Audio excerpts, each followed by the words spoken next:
the name of the Father, the Son, and the Holy Spirit. Amen.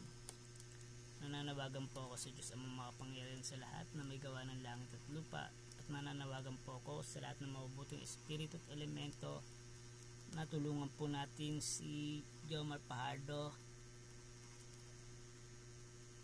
at hanapin po natin kung sino po ang gumawa sa kanya ng pagkamatay niya. Ituro po pasukuin para po sa katahimikan ni Jomar Fajardo.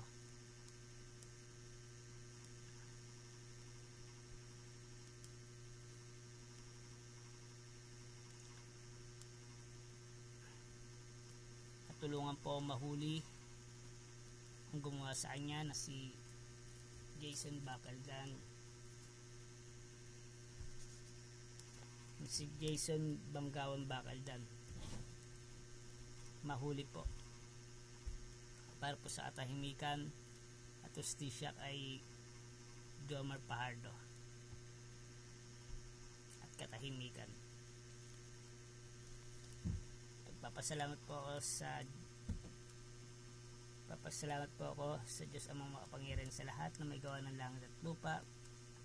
Nagpapasalamat po sa lahat ng mabubuting espiritu at elemento. Maraming pong salamat. In the name of the Father, the Son, and the Holy Spirit. Amen.